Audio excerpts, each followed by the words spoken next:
دیکھیں علم وہ اعزاز ہے، وہ آنر ہے، وہ اللہ تبارک و تعالیٰ کی نعمت ہے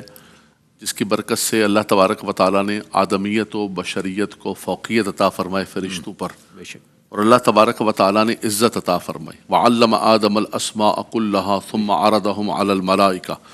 رب تبارک و تعالیٰ نے جب پوچھا تو آدم علیہ السلام نے تمام فرشتوں نے کہا سبحانک لا علم لنا الا ما علمتنا۔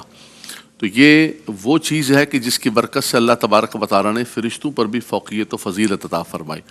پھر ہمارے آقا صلی اللہ تعالیٰ علیہ وسلم پر جو پہلی وحی ہے وہی اقرأ بسم ربک الذی، سورہ علق، وہی علم سے، اس کا جو پہلا لفظ ہے وہی پڑھنے سے اور علم سے منسلک ہے۔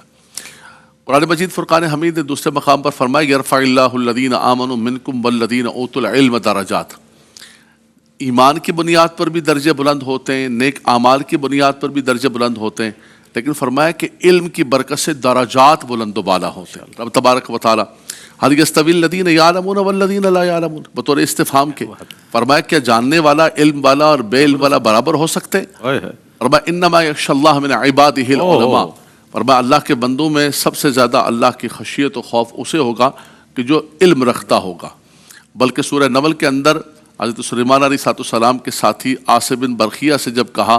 کہ کون لے کر آئے گا تو آپ نے کہا کہ میں لے کر آؤں گا، اور آن نے ان کا جو تعارف کرایا رئیس بھائی وہ ہے قال الذی عنده علم من الکتاب انا آتیک بہ قبل ان یرتد الیک طرفک۔ تقوی، پرہیزگاری، ان کا مقام ولایت، لیکن تعارف جو ہے وہ علم کے ساتھ کرایا۔ تو قرآن مجید فرقان حمید کو دیکھیں، نبی کریم صلی اللہ تعالیٰ علیہ وسلم کی احادیث طیبہ کو دیکھیں، اللہ کے نبی صلی اللہ علیہ وسلم نے فرمایا طلب العلم فریضۃ علی کل مسلم، جس کی طرف مفتی صاحب اشارہ فرما رہے تھے کہ اتنا علم حاصل کرنا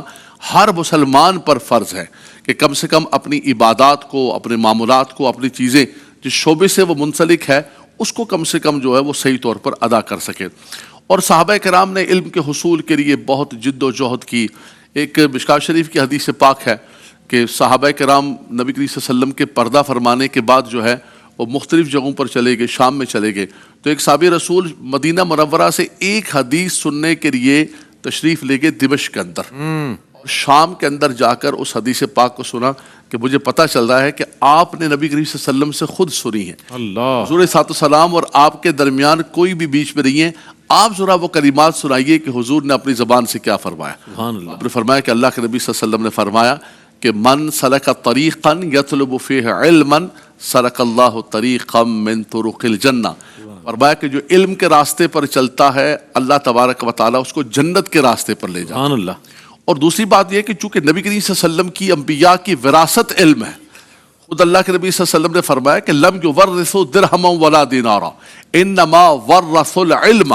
فرمایا کہ ہماری وراثت نہ درہم ہے، نہ دینار ہے، نہ کوئی اور چیز زمینیں ہیں، فرمایا وہ علم ہے اور اس کے وارث علماء ہیں۔ تو اس اعتبار سے دیکھیں، قرآن کے اعتبار سے دیکھیں، حدیث پاک کے اعتبار سے دیکھیں تو علم اللہ تبارک و تعالیٰ کی بہت بڑی نعمت ہے۔ مولا کائنات علی المرتضیٰ کرم اللہ تعالیٰ وجہ کریم نے فرمایا